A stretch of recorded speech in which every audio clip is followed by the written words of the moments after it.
Bonjour à toutes et à tous, c'est l'heure du JT. Au programme de ce mercredi 16 février, report en arrière des déficits, prolongation des aides aux entreprises fermées et prestations de conseil RH pour les TPE et les PME.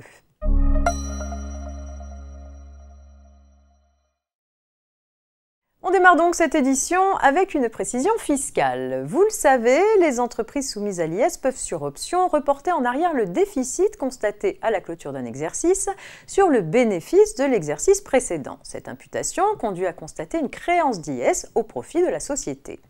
Le bénéfice sur lequel est imputé le déficit reporté, appelé bénéfice d'imputation, correspond au bénéfice fiscal déclaré de l'exercice précédent soumis à l'IS sous réserve de certaines exclusions. Si l'IS dû sur le bénéfice fiscal a été payé au moyen de crédit d'impôt, la fraction du bénéfice correspondante doit être retranchée.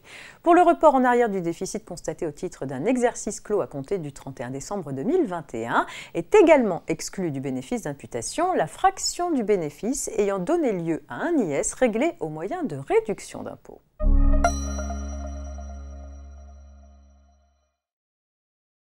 L'aide dite renfort, créée début janvier 2022, permet aux discothèques et bars dansants fermés en décembre 2021 de compenser certaines de leurs charges au titre de cette période. Cette aide est prolongée au titre du mois de janvier 2022.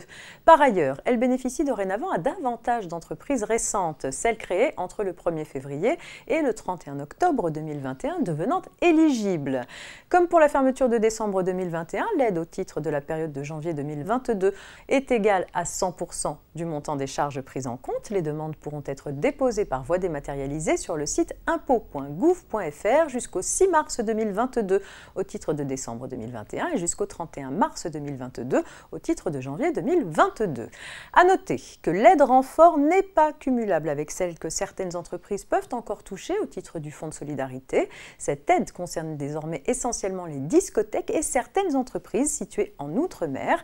Pour ces dernières, le Fonds de solidarité est reconduit au titre des mois de novembre et décembre 2021 avec un dispositif identique à celui prévu pour octobre 2021. Pour rappel, les pertes subies par l'entreprise au cours du mois considéré sont compensées jusqu'à 20% du chiffre d'affaires de référence. La demande doit être réalisée par voie dématérialisée au plus tard le 31 mars 2022.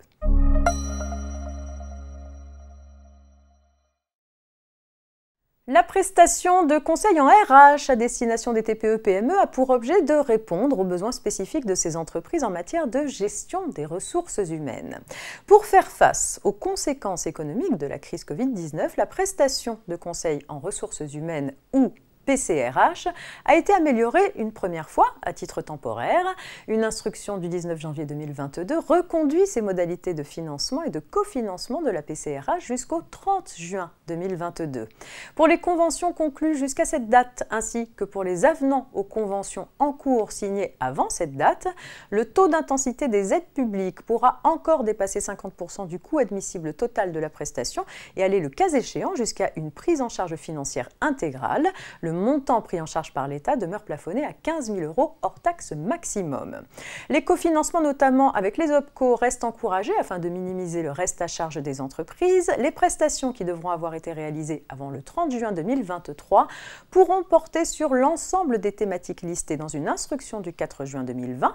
Par exemple, il pourra s'agir de prestations en matière de recrutement et d'intégration des salariés dans l'entreprise ou d'organisation du travail.